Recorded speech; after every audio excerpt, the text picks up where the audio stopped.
आने वाला order ready हुआ? हाँ।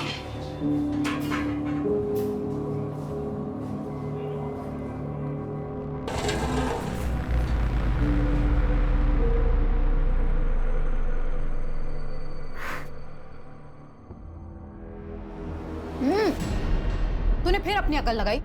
ये क्या भर भर के दालचीनी डाल दी है इसमें? ठीक तो बना है, मैंने खुद भी टेस्ट किया है। तेरी जुबान को ना जायके का इल्म है ना बोलने का, और अगर सुनने की आदत नहीं है तो अपना बोरिया बिस्तर बांध और गांव चला जा। थोड़ा केवड़े का डालेंगे तो दालचीनी की हीट कम हो जाएगी। अच्छा, इतना ही पता था तो तू क्या कर रही थी यहाँ खड़े खड़े? कुछ काम के नहीं हो दोनों। और ये बिरयानी भेज के मैं मेरा नाम बर्बाद नहीं करने वाली, ताकि चौराहे पे बांट दो इसको। काम करो अपना।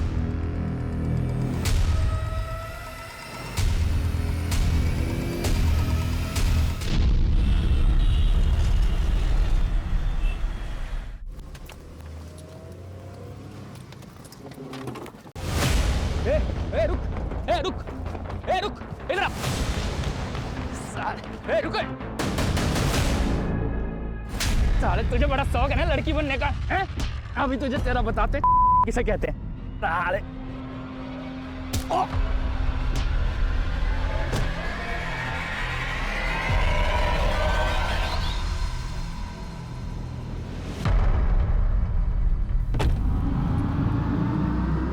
रुको, पकड़ो पकड़ो।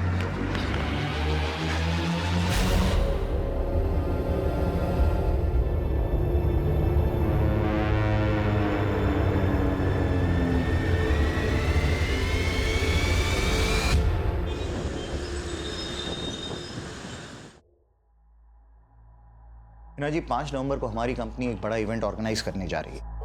5000 लोग आपकी बिरयानी का लुत्फ उठाएंगे। इस बार कोई कसर मत छोड़ना। दिवाकर जी, इतने सालों से आपके मेहमानों को परोस रहे हैं, कभी कोई कसर छोड़ी है जो आप छोड़ेंगे? लेकिन इस बार एक खास डिमांड है। आपकी खिदमत का मार्जिन बढ़ाना है क्या? नहीं, बस खिदमत का तरीका बदलना है। इस बार परोसने वाले लड़के नहीं, लड़कियां होनी चाहिए।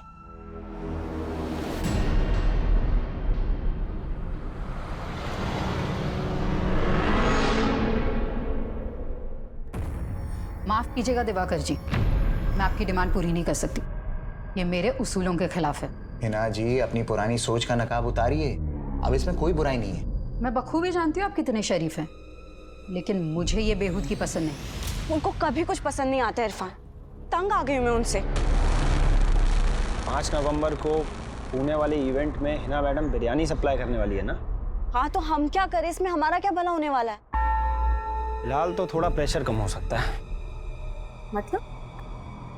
मतलब ये कि 5 नवंबर को मैं तुम्हें एक स्पेशल तोहफा देने वाला हूँ।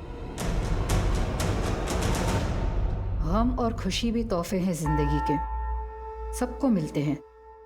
पर कुछ तोहफे ऐसे होते हैं जिन्हें अनरैप करने की हिम्मत नहीं होती हम में। लेकिन अब मैं ये हिम्मत करना चाहती हूँ। मैं वो नकाब अब उतार देना चाहती हूँ। दुनिया को दिखा देना चाहती हूँ कि मैं भी पत्थर नहीं हूँ।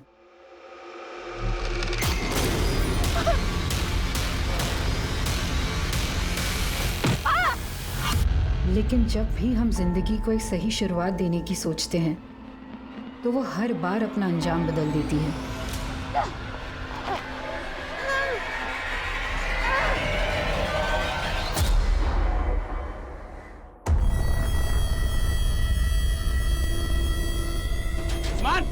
गेट खोल। उस्मान, एक मिनट बोल रहा। कौन है आप? कहाँ है तेरा भाई? अरे उस्मान, कहाँ अंदर घुसे जा रहे हैं? अरे ए उस्मान, बाहर निकल। उस्मान नहीं है यहाँ पर। कहाँ है तेरा हिजरा भाई? हैं? साला हमारी गाड़ी लेके भागा है। बोल दे लौटा दे, वरना जो उसके साथ नहीं कर पाए ना वो तेरे साथ करेंगे। आई समझ? साला हिजड़ा, चल।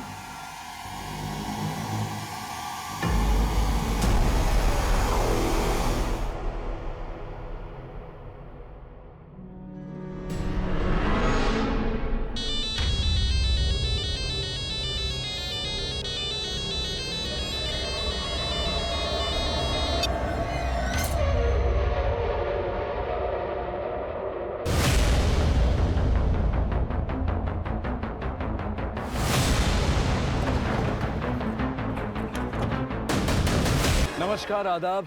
मैं अनूप सोनी क्राइम पेट्रोल सतर्क के ब्लैक हेडलाइंस अध्याय के आज के एपिसोड में आप सबका स्वागत करता हूं। हमारी जिंदगी की कुछ बातें ऐसी होती हैं जो हम दुनिया के सामने नहीं लाते हैं। हमारी कोशिश यही रहती है कि दुनिया की नजरों में हमारी वही इमेज बने जो हम उनको दिखाना चाहते हैं। हम में से ज्यादातर लोग अपने अंदर और बाहर दो ऐसी अलग अलग जिंदगियां जीते हैं जो कभी कभी आपस में मेल नहीं खाती हैं। और इस केस से जुड़े लोगों की जिंदगियां भी ऐसी हैं। ये केस पुणे में मिली एक औरत की लाश से शुरू हुआ था, लेकिन इस केस के तार पुणे, मुंबई, महाराष्ट्र से लेकर कर्नाटका, केरला और यहां तक कि वेस्ट बंगाल तक फैले हुए थे। सर, इसके पास फोन, पर्स, आईडी कुछ भी नहीं है। बॉडी को जिस तरह यहाँ बोरी में डालकर डंप किया गया, कातिल ने इसकी शिनाख्त का कोई क्लू नहीं छोड़ा होगा।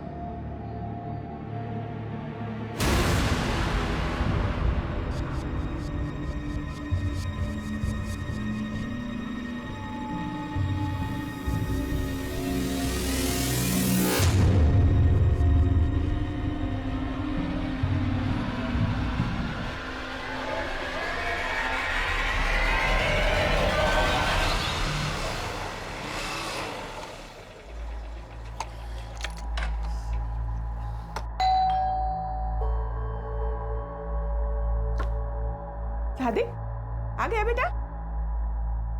सादिक, ये चोट कैसे लगी तुझे? बाइक फिसल गई थी अम्मी।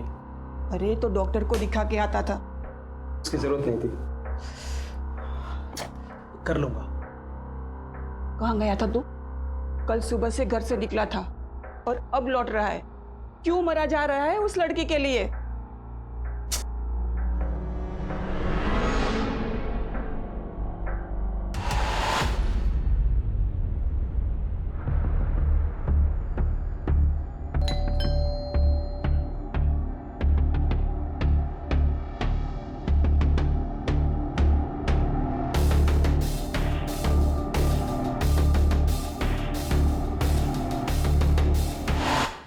चाय लोगी या कॉफी? नहीं, मुझे कहीं और भी जाना है। लेकिन अगले 90 मिनट तक तो तुम सिर्फ मेरी हो। जी, कौन सा मसाज लेंगे? Deep tissue. तो चलिए शुरू करें।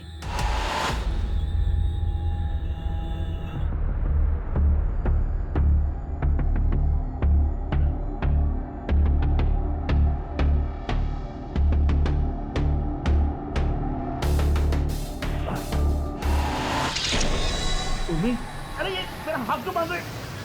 अरे मैंने इस लायक अंदर को जाओ।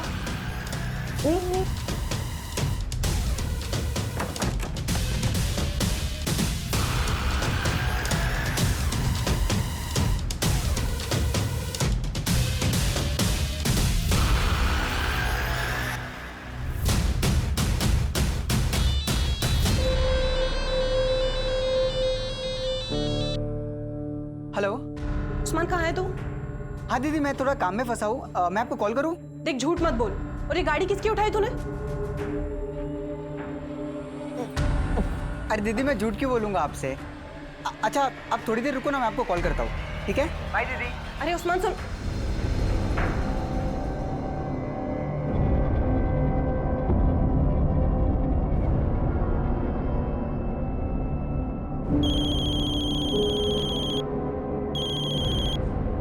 हेलो जी, रोशनी बोल रही हूँ। आप कौन? क्या लाश मिली है?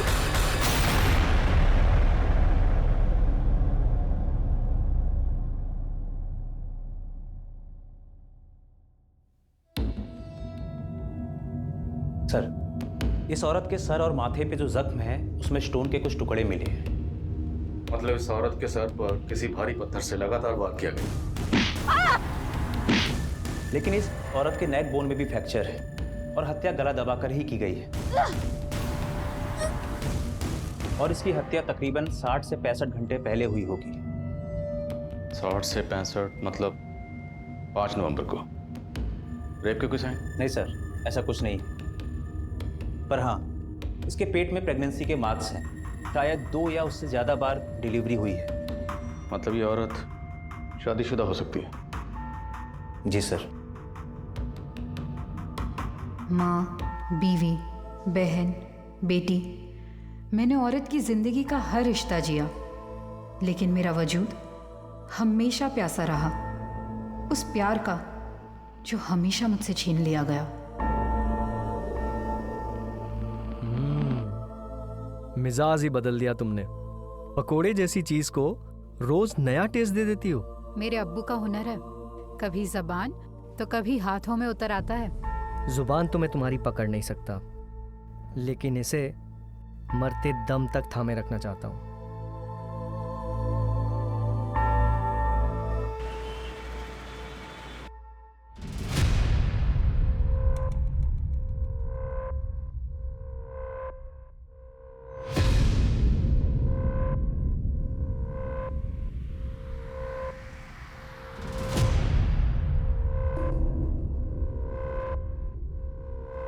नहीं, ये वो नहीं।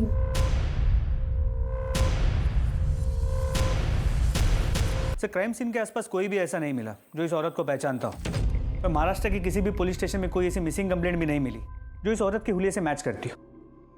तो जांच का दायरा बढ़ाना पड़ेगा। आसपास के स्टेट के सभी पुलिस हेडक्वार्टर से कांटेक्ट करो और पुणे आने वाली सभी बस, ट्रेन और फ्लाइट के रिजर्वेशन भी चेक करो।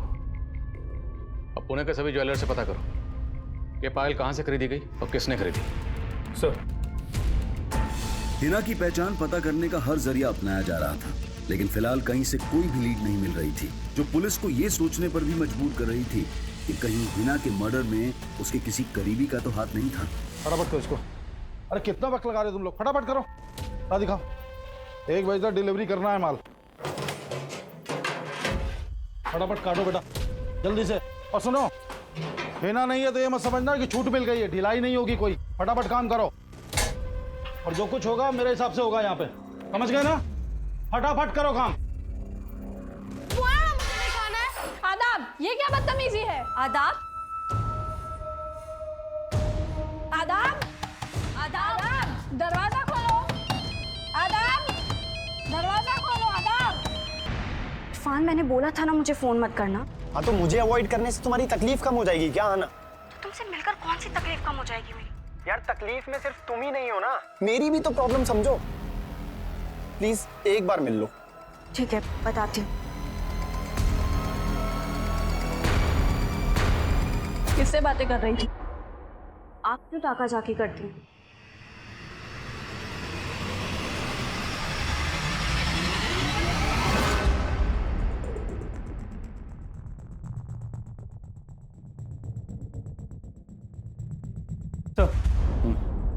सर, कहीं से कोई लीड नहीं मिल रही है और अब शौकरा वाले भी लाश का अंतिम संस्कार करने की परमिशन मांग रहे हैं। उन्हें थोड़ा वेट करने के लिए कहो। मैंने चेक किया, इस पायल का डिजाइन है वो कर्नाटका के मैसूर की स्पेशलिटी है। मतलब चांसेस है कि ये औरत मैसूर की हो सकती है। पॉसिबल है, लेकिन मर्डर हुआ पुणे में।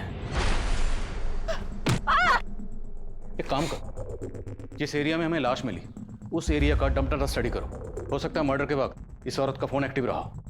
और मैसूर में यह पता करने की कोशिश करो कि पायल कहां से खरीदी हो सकती है। जी सर। जब किसी परिवार का कोई सदस्य लापता हो जाता है तो पूरा परिवार उसकी खोज में जुट जाता है, लेकिन क्या हिना के परिवार वाले भी उसकी तलाश कर रहे थे? 1 महीने से ज्यादा का वक्त गुजर चुका था और हिना के शव को अंतिम विदाई देने वाला कोई सामने नहीं आया था। वहीं पुणे से लगभग 2000 किलोमीटर दूर कोलकाता में रोशनी नाम की एक औरत ने अपने पति की गुमशुदगी की रिपोर्ट लिखवाई थी और उसे लगातार कई लाशों की शिनाख्त के लिए बुलाया जा रहा था। 4 राज्यों तक फैले इस केस में ऐसे कई चेहरे थे जो इस केस को और भी रहस्यमयी बनाने वाले थे, लेकिन फिलहाल पुणे पुलिस कर्नाटका के मैसूर शहर में इस केस की कड़ियां ढूंढ रही थी। लेकिन किसी भी सुनार से यह पता नहीं चल पा रहा था कि वो पायल कहां से बेची गई होगी। वहीं पुणे में क्राइम सीन के एरिया का डंप डेटा भी निकाला जा रहा था। वहीं पुणे से लेकर मैसूर तक के लोकल अखबारों में हिना की तस्वीरें छपवाई गईं और जगह जगह उसके पोस्टर चिपका दिए गए थे और जल्द ही एक ऐसा आदमी सामने आया जो हिना को जानता था।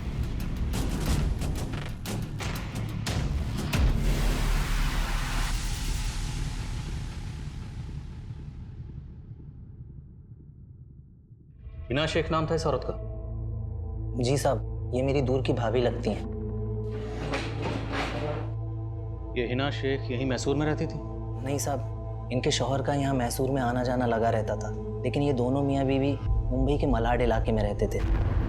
शौहर का नाम क्या है? जलाल शेख, लेकिन काफ़ी सालों पहले जलाल भाई का इंतकाल हो गया था। शौहर का इंतकाल हो गया तो ये हिना शेख मुंबई में कहाँ रहती थी? मलाड में ही। जलाल भाई के इंतकाल के बाद उन्होंने काफ़ी तंगी में दिन काटे। फिर 5 साल पहले इन्होंने अपने अब्बू का बंद पड़ा बिरयानी सप्लाई का बिजनेस फिर से शुरू कर लिया। उस दौरान उन्होंने मुझे भी अपनी मदद के लिए मुंबई बुलाया था। अभी आपका काम तो चल पड़ा। इस बार पिछले महीने से भी ज़्यादा प्रॉफिट हुआ है। अच्छा, इसमें आपकी भी मेहनत है। ये लीजिए आपका हिस्सा। अरे भाभी, ये तो बहुत ज़्यादा है। बहुत ज़्यादा नहीं है, रख लीजिए मुश्ताक भाई। लेकिन साहब, 2 साल पहले मैं वापस मैसूर आ गया। काफ़ी वक्त से उनके कांटेक्ट में नहीं था, लेकिन यहाँ उनके बारे में पता चला तो सुनकर बहुत धक्का लगा। लेकिन हिना का मुंबई में कोई और रिश्तेदार तो होगा? जी साहब, हिना भाभी की एक बेटी और एक बेटा भी है, आहना और आदाब। एज? बेटी की उम्र 15-16 साल और बेटे की 10-11 साल होगी। इन 2 बच्चों के अलावा और कोई रिश्तेदार? है साहब, हिना भाभी की सास भी है, आतिया शेख, और उनका देवर सादिक शेख। वो दोनों बोरीवली में कहीं रहते हैं। और हाँ, उनका एक बड़ा भाई भी है, अनवर बेग। वो अपनी बीवी जरीना के साथ अंधेरी में ही कहीं रहता है। हिना शेख का कत्ल हुए तकरीबन 1 महीना हो गया, लेकिन किसी भी रिश्तेदार ने खबर क्यों नहीं ली? साहब, मैं उनके कांटेक्ट में नहीं हूँ। मैंने हिना भाभी का पोस्टर देखा तो सीधा आपके पास चला आया।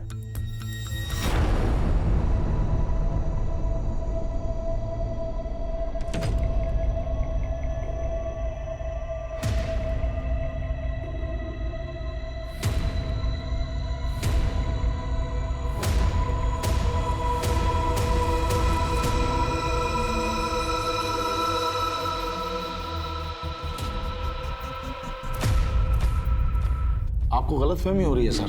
हमने तो हिना की गुमशुदगी की रिपोर्ट भी लिखवाई थी। कौन से पुलिस स्टेशन में? जी, मलाड पुलिस स्टेशन में। FIR भी लिखवाई है सर, ये देखिए। आपने FIR में लिखवाया कि हिना 5 नवंबर की सुबह नासिक गई थी? हाँ, वो आना से नासिक के बारे में बोल के निकली थी। लेकिन हमें हिना की लाश यहाँ 6 नवंबर को पुणे में मिली। हिना पुणे क्यों आई होगी? यहाँ कोई है जिससे मिलने आई होगी? सर, पुणे में LNC नाम की एक इवेंट कंपनी है। अम्मी इनके इवेंट्स में बिरयानी सप्लाई करती थी। 5 नवंबर का भी ऑर्डर था, पर घर से निकलते वक्त अम्मी बोली कि वो नासिक जा रही है। आदा, बेटा मुझे काम से नासिक जाना, आने में देर हो जाएगी। दोनों भाई बहन लड़ना मत। पर अम्मी, आज तो 5 नवंबर है ना। पूना के इवेंट में बिरयानी का ऑर्डर था और आप नासिक जा रहे हो। तो मेरी काम की बातों पर गौर करना बंद कर दे और अपनी पढ़ाई पे ध्यान दे। शरारत नहीं।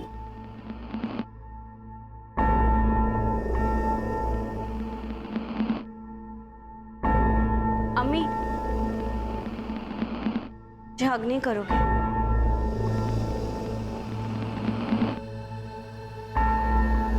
चलती हूँ, दोनों लड़ाई मत करना।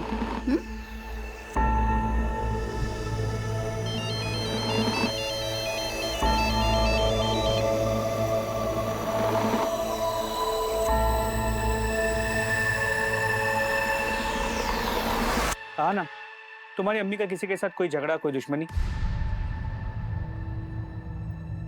हमें तुम्हारी अम्मी के बॉडी के पास से ये पायल मिली। हाँ सर, ये पायल अम्मी की है। वो हमेशा इसे पहने रहती थी। उन्हें गिफ्ट किया था उन्हें।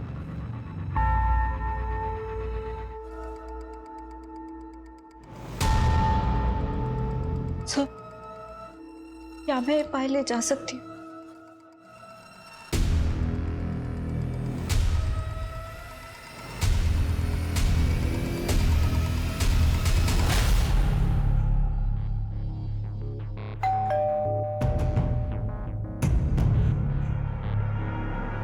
अब क्यों आया? जा, मुझे बहुत काम है ना, बहुत काम मिल गया। जा काम कर। अरे दीदी, नाराज क्यों होते हो? आपके सिवाय कोई है क्या मेरा? अच्छा चल, मक्खन मत लगा, आजा अंदर। अच्छा दीदी, रफीक भाई कहाँ हैं? क्या हुआ दीदी, सब ठीक तो है ना? अब तू ये सब छोड़ना, चल तू बैठ, मैं तेरे लिए अभी चाय पानी लेकर आती हूँ, ठीक है?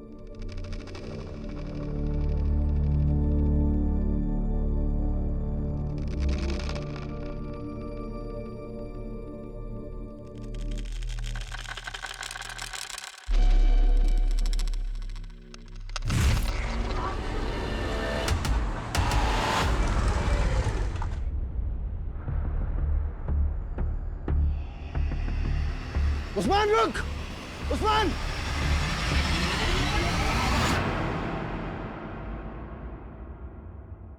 चल चाय पी।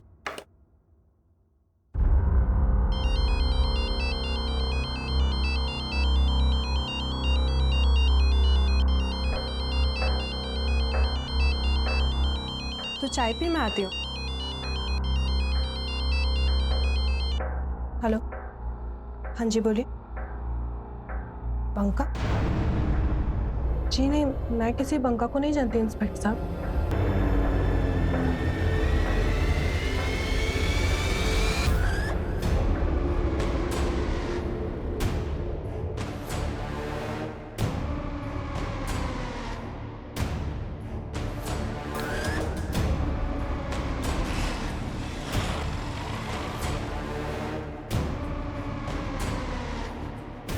हिना के रिश्तेदारों ने उसकी मिसिंग कंप्लेंट फाइल की थी, हमें इस बारे में क्यों नहीं पता चला? तो चूक लोकल पुलिस की, शायद उन्होंने ध्यान नहीं दिया। हमने हिना की फोटो को सर्कुलेट कर रखा है, तो उनसे बात करके ऐसा लगा कि शायद उन्होंने हिना को ठीक से ढूंढने की कोशिश भी नहीं की है। पर अब हमें कोई चूक नहीं करनी, हमें किसी भी कीमत पर हिना के कातिल को ढूंढना है। हिना 5 नवंबर को अपने घर से बेटी को ये कह के निकली कि वो नासिक जा रही, जबकि हमें हिना की लाश 6 नवंबर को पुणे में मिली। मामला कुछ समझ में नहीं आ रहा।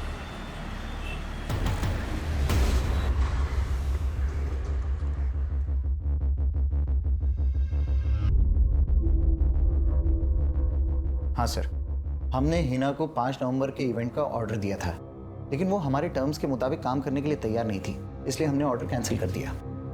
लेकिन ऐसी क्या टर्म्स थी आपकी जो आपने इतने पुराने वेंडर का ऑर्डर कैंसिल कर दिया? सर दरअसल हिना अचानक से अपना प्राइस बढ़ाने लग गई, इसलिए हमने उसका ऑर्डर कैंसिल किया और दूसरे को ऑर्डर दे दिया। आपने ऑर्डर कैंसिल कर दिया था तो हिना पुणे क्यों आई थी?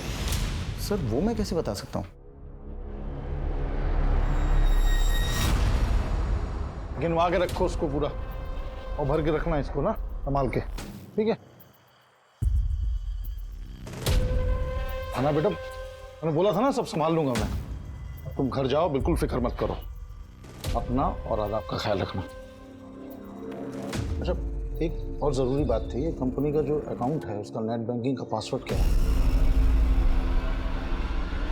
तो वेंडर लोग के फोन आ रहे हैं बार बार पेमेंट के लिए।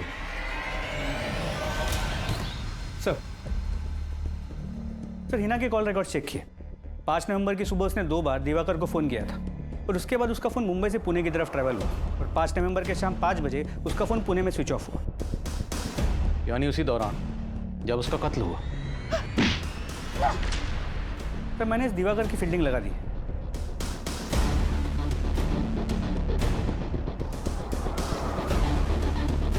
और सर इस दिवाकर के बारे में कुछ पता भी चला है। करीब 1 साल पहले इसने हैदराबाद में एक इवेंट किया था जहां पर रेड पड़ी थी। वहां पर अश्लील डांस हो रहा था। इस दिवाकर पर गर्ल्स ट्रैफिकिंग का आरोप भी लगा था, लेकिन बाद में उसे उस केस में क्लीन चिट मिल गई थी। पर हम इस दिवाकर को क्लीन चिट नहीं दे रहे। हिना की बेटी का कहना है कि हिना घर से ये कह के निकली कि वो नासिक जा रही है, जबकि हिना का फोन नासिक नहीं बल्कि पुणे की तरफ ट्रैवल कर रहा था। मामला क्या है? एक लड़का है इरफान, हिना के यहाँ पर शेफ का काम करता था। हिना के मर्डर के 3 दिन पहले हिना ने उसे काम से निकाल दिया और ये इरफान हिना की बेटी अहाना के साथ फ़ोन पे रेगुलर टच में है। सर, जिस जगह हिना का मर्डर हुआ था हमने उस एरिया का डम डेटा स्टडी किया और सर उस डम डेटा के अकॉर्डिंग हिना के 2 नंबर शो हो रहे थे और अहाना ने हमें उसका एक ही नंबर दिया है। 2 नंबर? सर हमने इस नंबर के कॉल रिकॉर्ड्स निकाले हैं। हिना के इस दूसरे नंबर के कॉल रिकॉर्ड्स लिख लो। और वो शेफ क्या नाम बताया? इरफान। बुलाओ उसे। सर।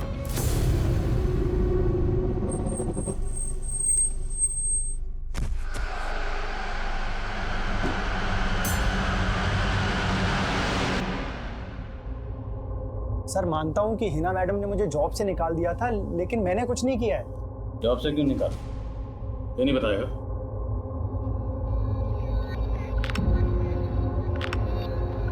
कैसी लग रही हूँ? बहुत खूबसूरत लग रही हो। पर अम्मी के रहते ना ऐसे कपड़े नहीं पहन सकती मैं। लेकिन फिलहाल मेरे लिए तो पहन सकती हो ना। वैसे लगता है अम्मी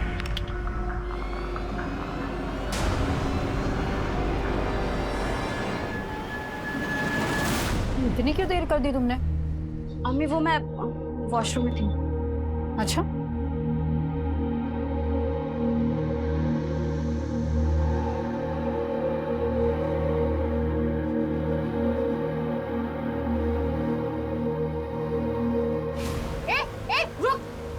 इरफान,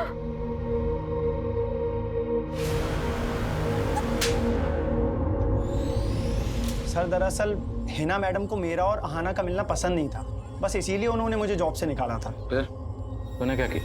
सर सच में इरफान ने कुछ नहीं किया। फिर तुमने हमसे झूठ क्यों बोला? तुम्हारी अम्मी नासिक गई थी, जबकि 5 नवंबर को तुम्हारी अम्मी पुणे में थी। सर अम्मी मुझे नासिक का ही बोल के गई थी। बेटा मुझे काम से नासिक जाना, आने में देर हो जाएगी। तुम्हारी अम्मी के पास ये एक और नंबर था जो हमने ढूंढ के निकाला। ये नंबर तुमने हमें क्यों नहीं दिया? अम्मी एक ही नंबर यूज करती थी सर, इस नंबर के बारे में मुझे नहीं पता है। अहाना के अलावा हिना का भाई अनवर, भाभी जरीना, ड्राइवर सादिक और सास आतिया, कोई भी हिना के इस दूसरे नंबर के बारे में नहीं जानते थे। सवाल यह है कि हिना अपने इस दूसरे नंबर के बारे में अपने घर वालों से सीक्रेट क्यों रखेगी? कहीं घर वालों में से कोई कुछ छुपा तो नहीं रहा? सर अहाना को देख के लगता तो है कि वो कुछ तो छुपा रही, और वो इरफान, वो भी कुछ ठीक नहीं लग रहा। नजर रखो दोनों पर, और हिना के बाकी रिलेटिव्स के बारे में पता करो। सर हिना के दूसरे नंबर के कॉल रिकॉर्ड्स चेक। उसके उस नंबर पर सिर्फ एक ही नंबर से कॉल्स आती थी और उसी नंबर पे कॉल्स की जाती थी। सिर्फ एक नंबर? जी सर, और वो नंबर किसी रोशनी मिर्ज़ा के नाम पर उसके कोलकाता के एड्रेस पर रजिस्टर्ड है। सर ये है रोशनी मिर्ज़ा, और अब इसका वो नंबर भी बंद आ रहा है।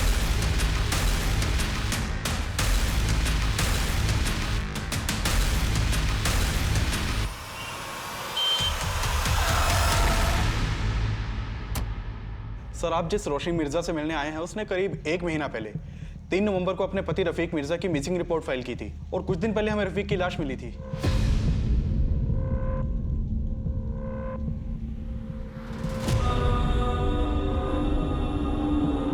क्या ये आपके पति हैं? 3 नवंबर को रोशनी के शौहर का यहाँ कलकत्ता में मर्डर हुआ, और 5 नवंबर को हिना का पुणे में। वो हिना जिसे रोशनी लगातार कॉल कर रही थी, और 5 नवंबर को ही रोशनी का नंबर पुणे में बंद हुआ। लेकिन सर आपका फोन आते ही मैंने कंफर्म किया, उस दौरान रोशनी यही कोलकाता में ही थी। इनफैक्ट 5 नवंबर को मैं रोशनी से पूछताछ के लिए मिला भी था। तो फिर रोशनी का वो नंबर पुणे में कैसे एक्टिव था? रोशनी मिर्जा नाम है इस औरत का। क्या आप में से किसी ने कभी भी इसे हिना के साथ देखा है? नहीं सर। हाँ सर, हम लोगों ने भी कभी इस औरत को नहीं देखा।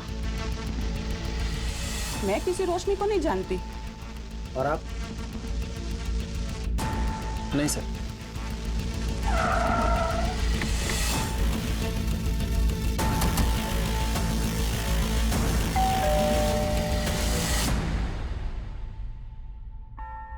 सर मैं ऐसा कोई नंबर इस्तेमाल नहीं करती थी, ये मेरा नंबर नहीं है।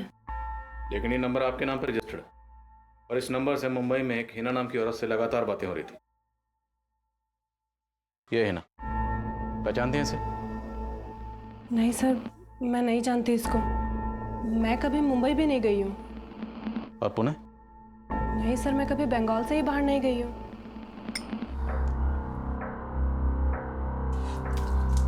क्यों उस औरत के गम में अपनी जिंदगी बर्बाद कर रहा है, और साथ में मेरी भी? उसी के गम में पी रहा हूँ अम्मी।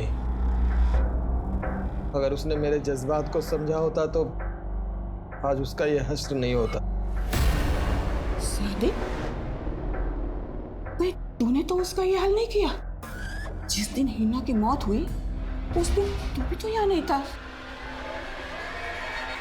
पूछताछ में सादिक और अनवर पर भी शक करने की वजह मिली है। हिना के गुजरने के बाद अनवर ने जिस तरह हिना के काम पे कब्जा कर लिया, वो शक करने जैसा तो है।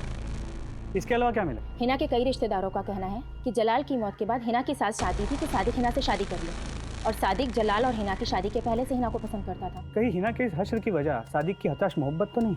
और सर ये सादिक 5 नवंबर को मुंबई में भी नहीं था, और उस रात उसका फ़ोन भी बंद था। 1 मिनट। हाँ बोलो जाता। सर ये दिवाकर तो काफ़ी अलर्ट लग रहा है। घर से ऑफिस, ऑफिस से घर। उसके पीछे जाके कुछ खास हाथ नहीं लग रहा है। उसका फ़ोन भी सर्वेलेंस पे, लेकिन वो कोई गलती नहीं कर रहा।